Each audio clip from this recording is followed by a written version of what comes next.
Good evening, folks, and welcome back to another episode of South the Cheddar Curtain. As always, it's your boy Devin Hine, sitting across from the man, the myth, the legend, Mr. Lucas Mueller. Want to say to the folks, Luke? Hello, folks. Well, Malik said we shouldn't call it a revenge game, but damn it, that was a revenge game as our Green Bay Packers go into Tennessee, and I forget what team we played. Was it memorable, this team that we played? Should we remember the afternoon that we played the Titans? Because I don't think we should, because we absolutely steamrolled them. 30-14. It was a beautiful sight. And this was no, like, ham and egg it, offense in the wishbone, running from the 1940s, right? Like, boys come back from the war, do what you can. It was an aerial raid. There were bombs being dropped everywhere from Malik. The defense played their asses off. It was a complete team victory. If you can't tell, I'm a little juiced, folks, as we all should be. Yeah, I think you bring up a good point there. That you kind of knew that our game plan against the Colts would not work going forward, right? It's a little gimmicky. Especially against this front seven. Correct. We're not going to be able to run for 250-plus yards. It's just not going to happen. So I was very interested coming into the game. What's Malik going to be able to do? What's the game plan going to look like? And the very first play from scrimmage for us told us all we needed to know, right? Fake a run outside, wide open. I think that's pass play action read in Madden to Jaden Reed. It's a perfect play. I love that play. And Jaden Reed, gets the ball like 15, 20 yards downfield and a beautiful throw from Malik. Mm-hmm. It was nothing but a thing. It was perfect, and it told you all you need to know. It's like, oh, okay. It's going to be a different game today. It's going to be a different game. Indeed, it was. Do I think and I know? I think and I know. I think this game was played in Tennessee, but I swear I was confused that we were in Scotland because there were a few Loch Ness Monster sightings, sir. Indeed, there were. Lucas Van Ness is one of these players that is definitely stock up since we switched to the Jeff Hafley 4-3 system. Mm-hmm. Hand in the dirt like he was back at Iowa. # Iowa Zone. Thank you, sir. Let me get that going. Not Iowa Zone. Hold on. He's from Barrington. Still, we're not doing Iowa Zone. I don't care. Did I ever tell you, actually, that I had a patient who knew him and said nothing but the best about him? That's cool. Like, super cool dude. Yeah, and it was just nice to, like, get someone who knows him as a person. Yeah. My wife's former really close coworker knows him and the fam. Oh. As well. She is friends with Cole Kmet's sister, right? I think that's the connection. Okay. They all went to Barrington right around the same time. Cole Kmet's younger sister and Lucas Van Ness, who are dating, hopefully still. I just hope Nessie's happy. If nothing else, for the stories twice a year when we play them. But so she knows them, the whole squad between the Kmets and the Van Nesses. Nessie gets a nice sack off of a pressure from Rashawn Gary. Yep. We had Will Levis running for his life all day, and one of them, Rashawn, kind of flushed him, and then Nessie just ate him. And then in another sack strip from Jajanic Bar, which I know I'll be talking about later, because oh my. If you folks saw it, you know what I'm talking about. And then Nessie fights through Will Levis, like jumps on top of him on the ground, fights through, gets the ball. Just like with Rashawn Gary, it took a little bit of time. I'm not saying that Nessie is there yet, but we are seeing the flashes. You were seeing like, hey, that's why we took that kid in the first round. Ooh, I like it. All right, so I know. I kind of waffled here a little bit while you were talking about what I was going to talk about, but that's okay. I know. Man, we got a solid running back crew, right? I was super excited about Marshawn Lloyd, and I kind of downplayed Emmanuel Wilson coming into the year a little bit because part of me, honestly, thought that Emmanuel Wilson looked good purely by comparison to A.J. Dillon. Right? I was just looking for anybody that had a little juice. Well, he looks like lightning is also, I think, that we thought me or you would look like compared to A.J. Dillon. Correct. And we do love A.J. Dillon, R.I.P. A.J. Dillon. We still do. We still love you, 100%. buddy. Mayor Door County. But man, Emmanuel Wilson, he looked good. Like good. Like legitimate good. On the ride over, I was thinking about Emmanuel Wilson as maybe this being my I think or I know. You know what he kind of gives me shades of? That 2005 year where we had 10 running backs and all of them came in and showed some pop. True. Like maybe a little Sam Khan, maybe a little Van Morency, but the boy can sling. They all did a little some, and it was nice to see him involved a little bit more in the pass game because kind of coming into this year, that was where he needed to grow, both in pass protection and pass catching. So I get a screen pass isn't exactly You're not out there running routes like a wide receiver, running slants or something, but get him a little bit more involved because he is dynamic with the football. He's got a little wiggle. He's got a little juice. And while I was super excited to see a lot of Marshawn Lloyd, include that's not going to happen for a little bit while he's on IR, man, we're in good hands. I expect a solid dose of Emmanuel Wilson kind of week in, week out going forward. I was a little worried. I think we were both, like we said, low on Mr. Emmanuel Wilson. Like it was going to be just kind of a waste of carries, right? It's like, oh shit, Jacobs is out. Here comes Emmanuel Wilson. But every time he's been in, he's played well. Listening to either Bukowski or Herman in the offseason talking about Emmanuel Wilson, like he came in San Fran and ran the ball well. Mm-hmm. And every time he's been given opportunities in the regular season and the postseason, he has done well. He's a little bit of a diamond in the rough, and I'm happy we found him. Yeah, and I feel a little bit bad that it's taken this long for me to fully come around. But like I said, I think some of that was just kind of, I was grasping at straws for anything last year in comparison to A.J. Dillon. So, but nice to see now this dude can play football. Indeed. I know that DMX was a prophet. DMX the rapper, for those of you who don't know. And one of his most famous songs, R.I.P. He's still with us, though. He's still with us today, right now, right here. DMX once said, X going to give it to you. And he was right, because Xavier McKinney is going to give it to you. Or is he going to take it from you? Again. Okay, he's going to give it to us. Like he's going to give the ball to our offense. 3 weeks, 3 picks on similar plays. If you think you're going to go deep over the middle, I wouldn't do it. And I'm so thankful that Jair listens to the show because he almost had a play on that ball.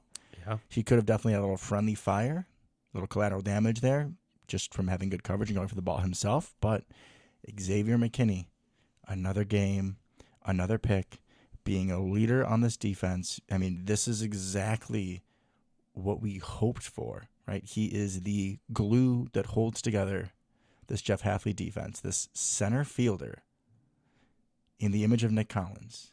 And, buddy, I'm so happy you're a Packer. Thank you for your service. And with the loose sleeves and everything, too. He's got a swagger about him. He's got quite the look going.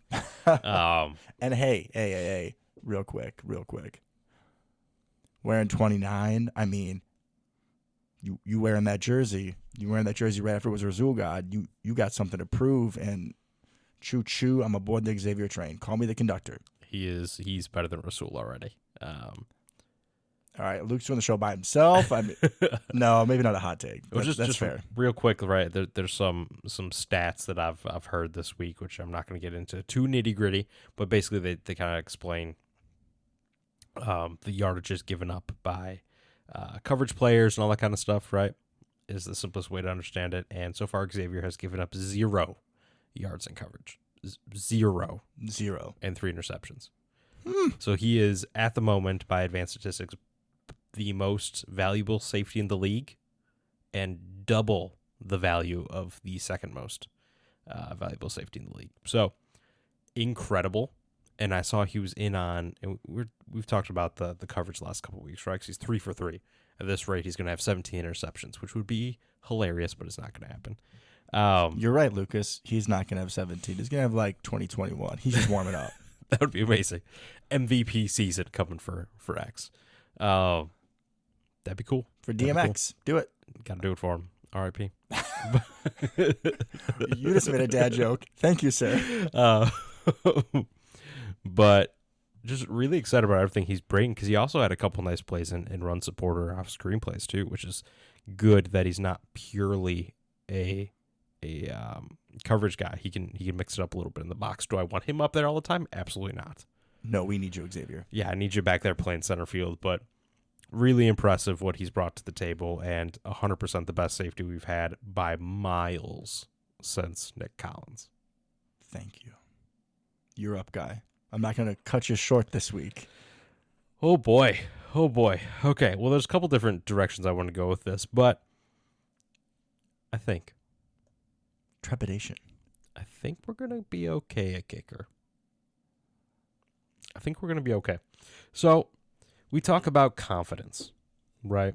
We talk about the confidence you have in players, right? We talked about this with Aaron and when Jay Love kind of started getting rolling last year. And there was a confidence to when they let go of the ball. You were confident it wasn't going to be in harm's way. Something good was going to happen, right?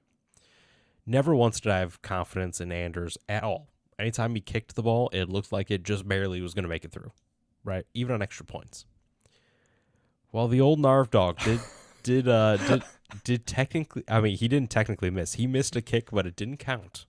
I have confidence in Narv Dog. If every kick that he misses, we get a penalty and get the ball back. Like, that'd be great. Correct. And it was right in that sweet spot where we just don't have him kick anymore in the mid 40s. Just over or under, just don't kick in the mid 40s. But like on extra points and stuff, dude's kicking it in the middle of the goalpost, which we have not seen So the last 12 months. that just means only for Narv Dog, right? I mean, this is a guy who was cut by Tennessee, right? They let him go. I think that's solely for Narv Dog's mental health. Matt LaFleur needs to make sure that we punch it in the end zone every goddamn time. Or, like, man, let him kick a long one once in a while.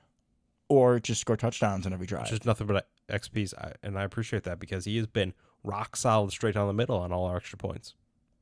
Where it felt like Anders, every single one was like, okay, we made it. The entire existence of Anders Carlson felt like the Mason Crosby, like 4 or 6 game stretch where he missed like everything. Or just that Bengals game in total from both kickers. Lucas, we're having a good day. Like, don't put up that Bengals game, all right? No, sir. You can bring up Jonathan Franklin, Bengals 3 years, 5 years before, but don't bring up that one, please. That was my honeymoon, by the way. Was that Bengals game? Were you watching? I'm assuming. Of course we were. I'm sure you could ask my beautiful wife Sally all about it. And me just losing it after kick after kick after kick from both teams. My God, that's a really shitty game for a honeymoon. Yeah, it wasn't great. I mean, literally, we spent that kind of ruined the afternoon. A full day we were at our like Airbnb cottage situation. Didn't we still get the dub though? We did, but I mean, it was a wild roller coaster. 2 hours of hell. Yeah, it takes 100%. The adrenaline a little bit of time to simmer back down to earth after that. It did for sure. All right, sir. Beautiful. We'll see if we believe in the Narv Dog. I like your glass half full at the extra points. That's why I said trepidation. I said it with trepidation. It was an I think. Yeah. It was an I think. That's fair. Yeah. I'm just happy it's not Carlson anymore. I would agree with you there. Yeah. All right. Offense, defense. Let's do a little offense. All righty, folks. Well, do you know that Luke and I are actually mediums? Did you guys know that? Because I'm pretty sure Luke and I were calling for some read option, and oh, by golly, we read optioned the shit out of the Tennessee Titans. Malik Willis, the first drive. Little read option from 10 yards out. Runs in for a touchdown. Later on, it's like a 30-yard, almost scores on a read option. Beautiful play designs, right? Just like you were saying, we knew coming into this game that Tennessee would crowd the box and they would take away what they had seen. And honestly, for traditional runs out of the running back position, it wasn't the best day that we've had in the office. No. They did a pretty good job. You got Jeffrey Simmons, you got Kenneth Murray, another linebacker I'm blanking on, the dude that the Rams traded away. Ernest Jones, yeah, who's young and a stud, and that was a dumb move, but whatever, Rams, you do you. But the read option with Malik, and then the bring either Jaden Reed or Bo Melton in the gun, have him run a circle around Malik and either hand it off. Orbit motion. Little orbit motion. Either hand it off or dump it off and then fake off of that. We talk about all the time. Showing a look, setting it up later. Right? The Emmanuel Wilson screen was off of that. Yep. Because there's a few times we handed to Jaden Reed, he killed him. But as you said earlier, I'm really jumping on this. I'm sorry. It's okay. I'm not sorry. Malik Willis, baby. This is my territory. This is backup quarterback. First drive, you saw him throw up a 30-yarder to Christian Watson. I mean, a slot fade, that is something I did not know he had. He did it again later in the game. Like, this wasn't just, he threw for 202. 202. Thank you, sir. The 202, 13 and 19. So that's a pretty good clip. He's not throwing little 6-yard, dump and scare. No. 13 divided by 202 is a math problem, but I guarantee you it's 13, 14 yards per completion? Per completion, yeah, probably something like that. 10.6 per attempt. He hit Romeo Dobbs on a deep in and third and over 15. That was something that was different, right? And this has been talked about a lot during the week by fellow Packers media as well. But yeah, we were letting it rip on third and long. I mean, we had 2 big conversions, one to Christian Watson, one the deep into Romeo, where it's like I kind of expected, and I would have with Jordan Love probably as well, at least for the 3rd and 18. expect a little screen pass, dump off, draw, whatever. You see that all the time, right? Where it's like, okay, let's just not make a mistake here. But nope, Malik is slinging it. Malik, let him rip. Let him cook. Did. You look good, man. You look good. Yeah. And just the elusiveness in the pocket. I know we said, as you said, Lamar Jackson heavy, but there's a few times where he just evaded the pressure. And a couple times he was sacked, which happens. Which right? honestly was okay because none of them were backbreakers or huge losses. You sacked 3 times for 12 yards, like not a huge deal. I would take a sack over a pass into coverage. Poor decision. That's fine. Yep. Taking a sack is not the worst decision in the world. But he was letting it rip. I mean, he threw to a variety of receivers. He had Watson with the 2 that we talked about. Mr. Reed, of course. A little out of the backfield, still but 4 for 50. Manuel Wilson, 2 for 35 in the screen. Tucker Kraft, 2 for 24. And a really nice run after catch on the 1. He did, yeah. They threw a little 1-yard arrow route to Tucker Kraft. Difference between Tucker Kraft and Jimmy Graham. I was thinking Richard Rodgers is normally where our friendship brought this point, but That's fair. The Jimmy Graham arrow routes were an absolute thorn in my side his entire time with the team. I mean, Tucker Kraft gets hit maybe with a should be sure tackle, not even a yard beyond the line of scrimmage, and just trucks him, just shrugs him off. Says, not today, sir. Runs another 15. Keeps it rolling. Incredible. Yeah, what a team win on offense, right? And we haven't even got everybody cooking yet. Our boy Devontavian Wicks hasn't done anything this year. Yeah, almost hit him on a slot fade, couldn't quite connect, but like we still got ways to go before we get everybody involved. let me tell you from personal experience, folks. I'm pulling you behind the South of Cheddar curtain. Let me tell you that if you count out Dontavian Wicks, if you say he's just a slow man, you will be wrong. You'll be happy about it. You'll look stupid, but you will be wrong. And Dontavian is going to cook. That is a guarantee. Maybe it takes Jordan being back because we're really going to fully open up the offense a little more. 'Cause, right? I mean, Malik slung it, and Malik had to because the running game wasn't super effective, but it was still a more condensed, somewhat conservative game plan as to what we would see with Jordan Love, which is not surprising when Jordan Love is a top 3 quarterback in the NFL. I got some stats for you. Lucas Mueller with the stats, folks. Buckle in. So we are the only team that has 4 players with 85 rush yards or more. Would you look at that? Hey, Lucas, help me out here. Who led the Packers in rushing this game? Malik did. So those 4 would be Malik, Jane Reed, Josh Jacobs, and Emmanuel Wilson. Can you guess how many players the next closest team has had break 85 yards? Were you saying in one game or season total? Over the season. Through 3 games, we're the only team in the league that has had 4 players have 85 rush yards or more. I'm going to say 2. 2, you're absolutely correct. So, double. I mean, that means that people are just flying around. You don't know who's going to get the football, right? And on top of that, part of what has been so successful is all the motion.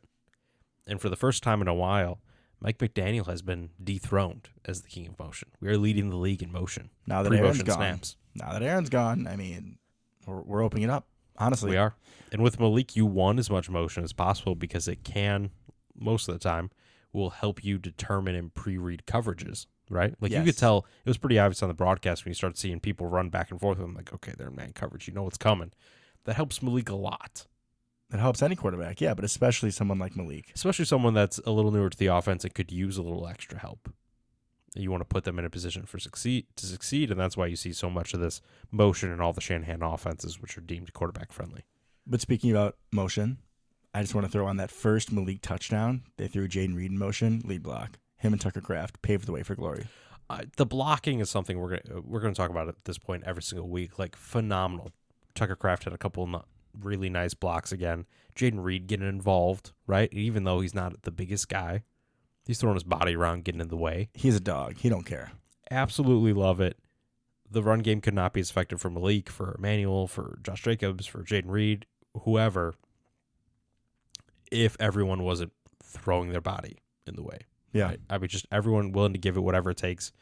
We don't have any kind of diva receivers that don't feel like blocking, right? Mm-hmm. Everyone is bought in and doing their best. And speaking of blocking, man, it's time to give some love to your favorite offensive lineman.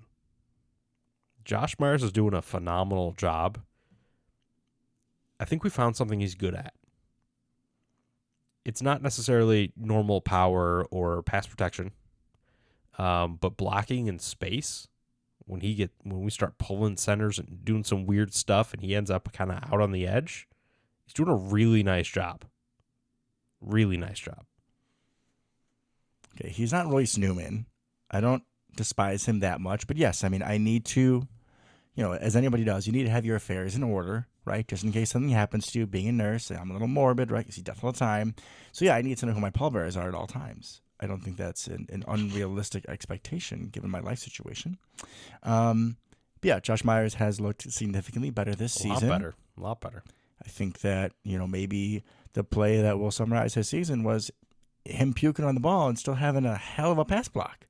Exactly. I mean, he's stepped up. I'm not saying that he's the best center in the league or anything, but like way better. Way better.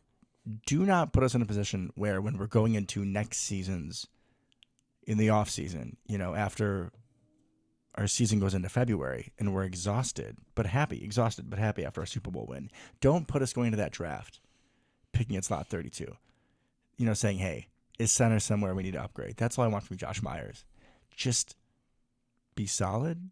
Yeah. Show your flashes. I mean, he was second round pick, taken one pick before Creed Humphrey. Josh, unfortunate. Your teammates are listening. Creed Humphrey's arguably the best center in the league for anybody who doesn't know. Maybe you've been listening a little bit too, Josh, because you've been playing better. But just keep it up. You might lose your pallbearer status. Honestly, I'm hoping this season I have a real hard time. I mean, right now, let's take a second. Oh, shit. Who would it be right now? Maybe Rasheed Walker. He's getting penalized like every other play, it feels like. Rasheed for his penalties. You can say Narv Dog for missing kicks. Quay Walker maybe, but he had some decent plays in the running game. Ones, yeah. He threw Will Levis around a little bit on a fourth down keeper, which I thought was absolutely glorious. But I can't tell you the last time in a Packers season that I would have this issue, or I'm kind of grasping at straws. I know, that's tough, man. It's a good thing. It's a good problem to have. Beautiful thing. Do you want to jump the defense, or am I jumping the gun again? No, I kind of got my little Rasheed Walker barb in there because he's just, man, it's right now the worst offensive lineman we have is probably Rasheed Walker. Yeah. Which did not expect that coming in. I expect him to be third, I would say. Right? After Ryan and from the top, I expected not necessarily in this order, but Zach Tom, Elgton Jenkins, and then Rasheed Walker, given what we saw from last year, then followed by probably the question mark of Sean Ryan / Josh Myers. But I do think, given Rasheed Walker's pedigree, not trying to be negative, but I'm not overly surprised that his play is coming back down to earth a little bit. 7th round pick, Penn State, put him as our left tackle. There are going to be some hiccups. Yeah. Overall pass protection has been good. Just like we said, have to clean up the penalties. Absolutely. Defense. Oh, one more thing on offense. I'm sorry, I keep stopping you. The Luke Musgrave block or attempted block. Did you see that? It didn't stick out. Not Dude good. Got absolutely tossed. So it was one of those. Tucker Kraft went out of the game for a little bit with a shoulder injury, and by the time that the broadcast mentioned anything, he was literally already back. Literally came back in. I was like, 85, isn't that Tucker Kraft? Oh, yeah, he's back. We're good. It's like, oh, Tucker Kraft on. Nope, he's right there. But while he was out, Luke Musgrave had to do one of those, start on the right side of the field and kind of crack back to the left to try to clear out the defensive end. Did not work. Yeah, keyword try is what I'm hearing. Yeah, he kind of went for it, and the defensive end just kind of leapt at him, and kind of full body just jumped at him and just blew him up, and the play lost 5 yards. It was a rushing play to the left and got completely blown up. And I was like, oh, Luke, I just gave you some props last week for trying, at least getting in the way, and it was ugly. Definitely a reason why Tucker's starting. That's for sure. Luke Musgrave, just stick to your vertical seam routes and your wheels, which we're not even using again yet. Yes. But that's when Jordan's back. When Jordan's back, we'll open up a little bit more. I know. Okay, now we can go to defense. Devontae Wyatt, another guy that we've heard was going to really benefit from the penetrating style of defense of Jeff Hafley. And, my boy had 2 sacks in this game. We had what, Lucas? We had 8 total? 8 total, the most since 2005 against the Bears. Bears still suck. So, Devontae Wyatt, looking like a stud. He had 2. Try to break them all down. Isaiah McStuffy had half a sack. Quay Walker had half a sack. I believe Preston had 2 as well. Preston had 2. Cooper had half. Nessie obviously had 1. Eningbari had a sack and a half. Yeah, They gave credit to Edrin Cooper for half a sack on one of the did. most beautifully designed pass blitzes I've ever seen in my life. We got some interesting stuff going on up front. We're getting really creative, and I'm excited to see a lot more of Edrin Cooper because of stuff like this. So what we did on this play that I'm talking about, it's in the fourth quarter. We're up 27-14 with 7:28 to go. At the top of the screen, we have Rashawn Gary, and then there's no one. He's over the right tackle. There's no one over the right guard, no one over the center. Bottom of the screen, you have Kingsley Nabari, Nessie, and Preston all with their hands down. And then you have Jonathan Cooper coming up late. After he hikes it, you have, Rashawn Gary rushes the right tackle. And then you have Eningbari, Nessie, and Preston all clamping down. Cooper sweeps around behind them. Yep. And is one of the people that gets, half the sack because there are 3 of them in there. So but beautiful play design. It almost looked like a NASCAR package. And part of the beauty of that play design, it's kind of pick your poison, right? So you know that as the offense, you know that the left side of that line, some weird stuff's going to happen. You don't know exactly where they're coming from. You don't know exactly who's coming. It's overloaded, Look at, right? So you know you're going to need to shift left, essentially, right? Which then does what to Rashawn Gary? Leaves him one-on-one. Uh-oh. Right? So if you help it all on Gary, you're screwed on the left side of the line. Like, you're done. Right? Because we're bringing really some exotic kind of twist situation over there. And if you don't help on Gary, you have Gary one-on-one, who, especially against that right tackle, is going to cause some problems. Oh, yeah. So those are your choices, right? It's forcing the offense to make a reactive decision on how they want to handle the pressure, which is a really interesting, creative way to force pressure. And when you have the guys as athletic as we do, especially coming from the linebacker position, they go from their position to the quarterback in absolutely no time.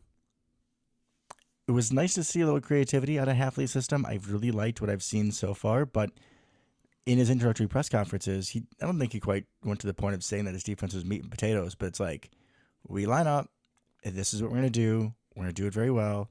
Almost like Legion of Boom-esque. Like, we're not going to do anything special. We're just going to show up and beat you. It was nice to see a little variety, and it was nice that we were using all of these freak edge rushers that we have in creative ways. But we're talking about the edge rush.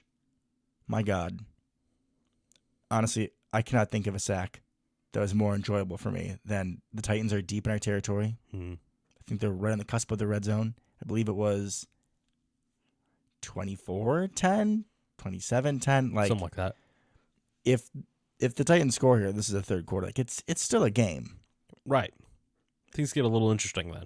I believe it was 3rd and 2, 3rd and 3. We have 4 down linemen, and Kingsley Nabari is on the bottom of the screen against the right tackle. And he just swims the ever-living life out of him and then takes the soul out of Will Levis. I felt bad for the man afterwards. I don't know what words I can produce. Yeah, he killed that man. To paint the picture of what it was. It was breathtaking. It was life-taking. It was code blue. Let's start CPR. Come on. Like, my heavens. Will Levis, I'm sure, spent most of Monday in the ice bath. Yeah, he had a rough time. And we got a lot of pressure from everybody. And that's part of the cool part when you see guys like Eningbari, who's a good player, right? But he's realistically defensive end number 3. And we kind of hope he ends up defensive end number 4 unless he takes a step, right? But for him to have the kind of performance he did and to be able to do what he did to that right tackle, sack and a half and a forced fumble, like, that's impressive. And that's the cool thing about the pressure we're getting currently. And Gary's been very quiet so far. But it's a whole team pressure.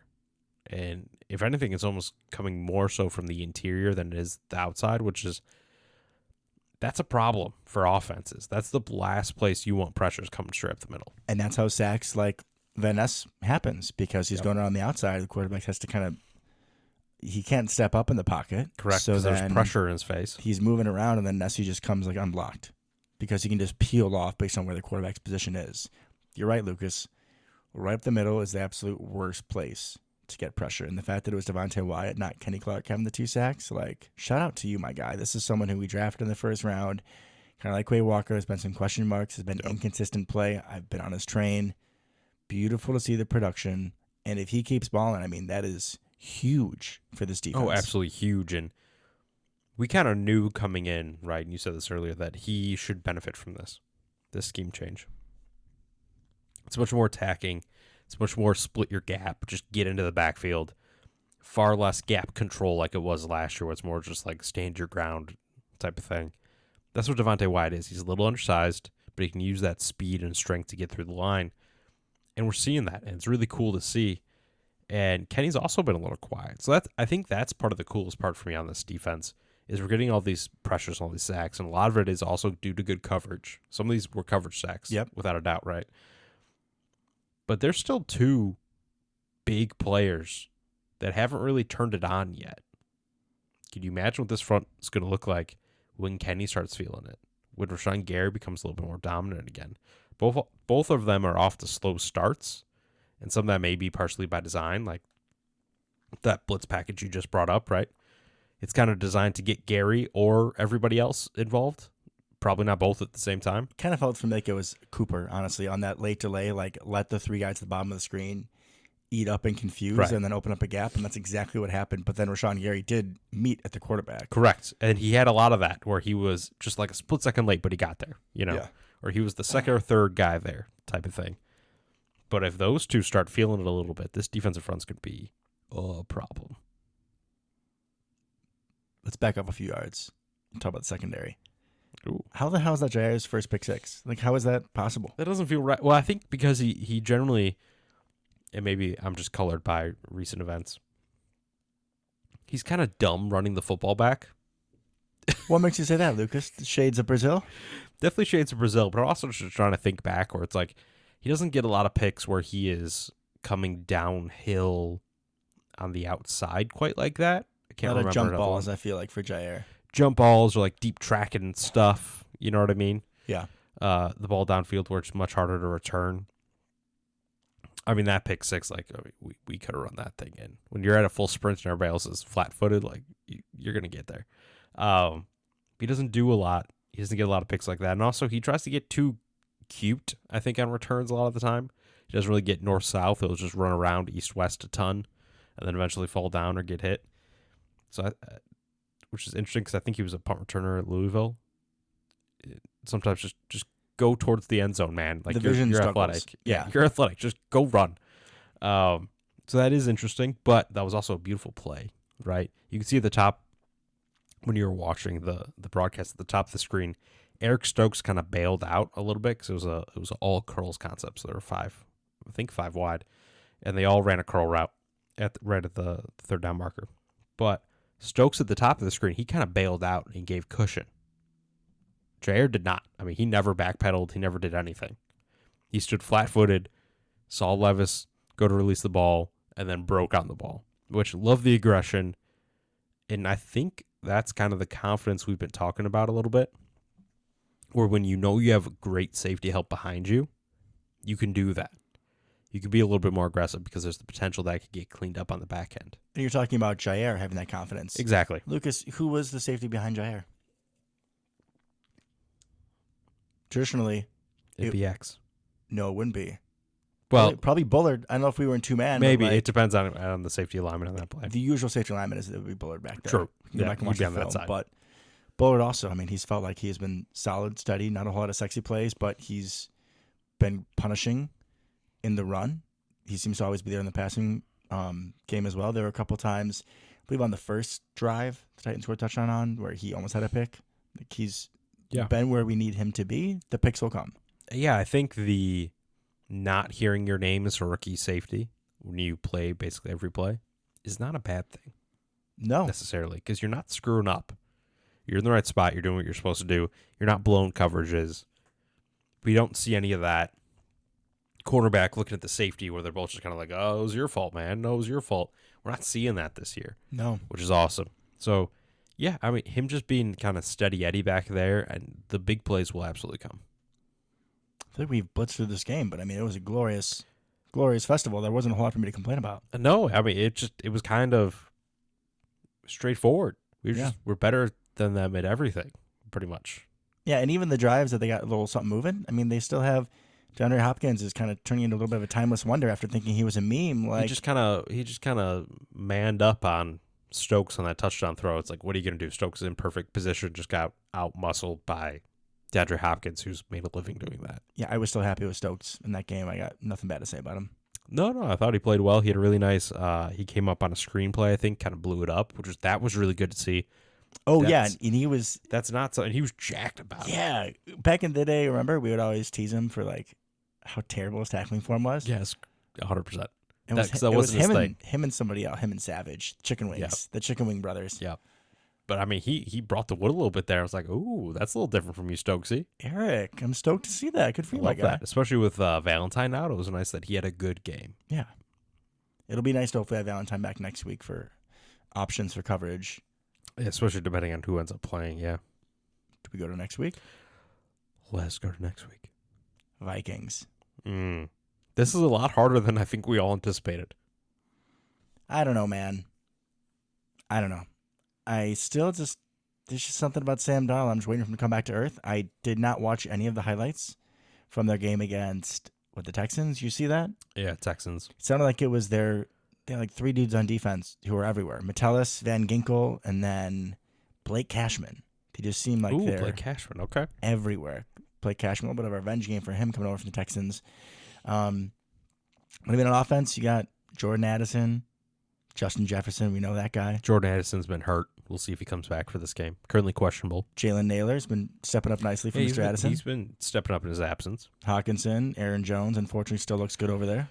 Yeah, he looks really good. And they've been using him a lot in the red zone, which is interesting. Mm-hmm. Yeah, keeping him fresh. And that's what he does well. We always talked about back when he was in Green Bay.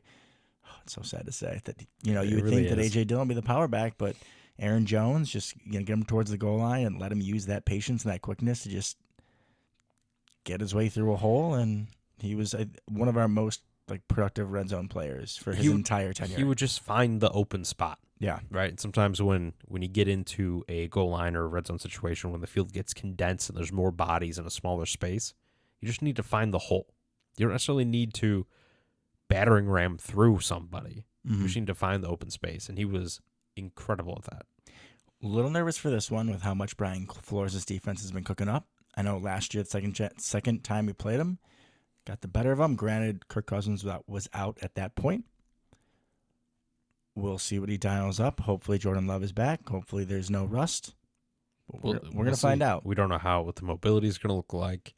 Brock Purdy, apparently, after their last game, after this last week against the Vikings, went up to Brian Flores and was like, dude, your defense is crazy.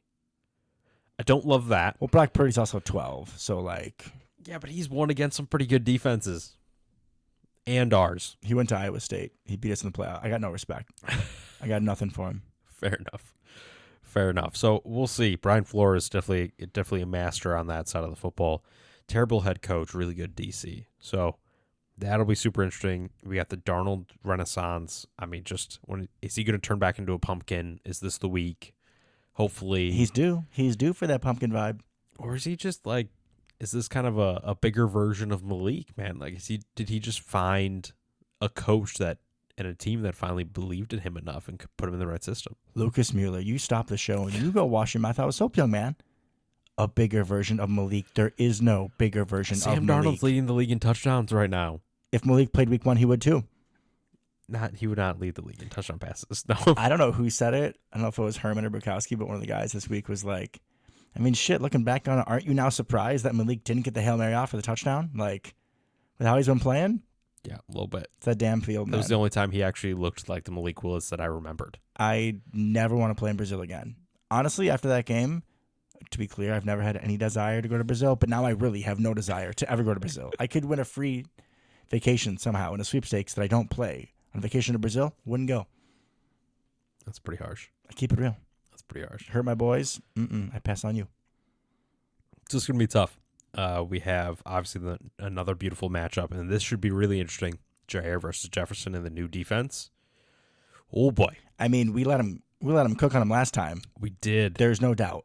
So it's going to be interesting. That's why it's also going to be really big if Addison is back or not. Keyshawn Nixon, don't be an asshole, and Jalen Naylor. Like, I swear to God, if you think I beat us, I swear to God. That kind of feels like in years past, that's exactly what would happen. Yeah. 100%. We don't have to deal with Hawkinson, which is nice. Who are they throwing out there these days? I think like Andrew Munt or something like Oh, that. Johnny Munt. Johnny Munt. That's Good old it. Johnny Munt. I think that's it, yeah. Yeah, whatever happened to that Irv Smith dude, man? He's supposed to be good. He was supposed to be good coming out of Alabama, and it just didn't ever happen.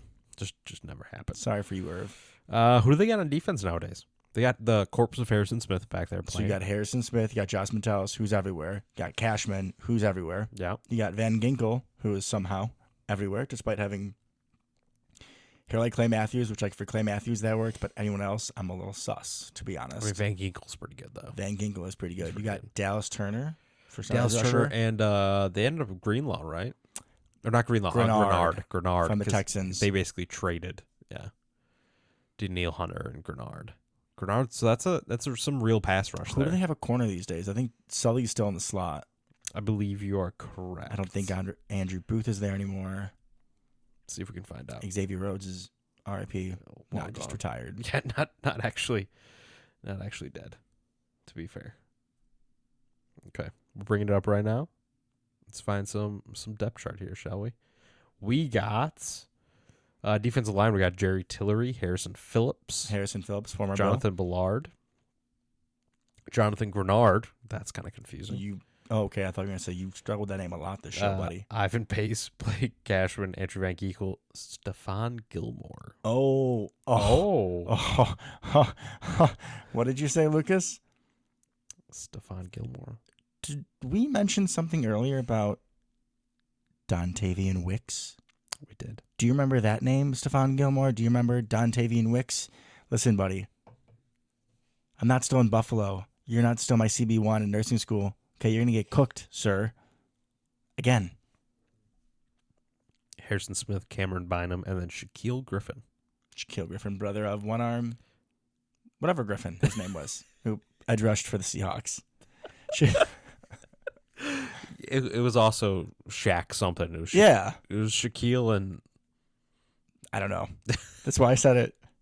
But yeah, the corner was decent. I remember the Jags, nothing crazy, but like probably a B- starter. He was fine. I mean, it was fine. Honestly, just hearing that Stephon Gilmore, like, that's an old secondary. That gets me excited, bro. That gets me real excited. And as much as I love Malik, hoping to see Jordan back because I know that Jordan will make Stephon Gilmore pay for his sins. That would be great to see. That'd be really, really good to see. And I think on the injury front, besides Jordan hopefully being back, it sounds like CV hopefully should be as well. Sounds like he should be. Obviously, it's a little early in the week to fully know exactly where we're going to be at injury-wise, but things were looking pretty good, I believe, as far as the injury front is concerned. All righty, sir. Well, the boys will be in Lambeau. Looking forward to it. Jordan Morgan is also questionable, just a heads up there. And, I'm really curious to see this game. I think it'll be a nice little litmus test because week one, obviously, we played a good Eagles team, but so much other stuff going on in that game that's hard to really take a lot from it, right? And then when we played specifically two subpar offenses, right? And the boys ate a little bit, which is nice, but this is going to be a nice little test for us, kind of see where we at. Where do we stack up? I'm having a vision. Okay.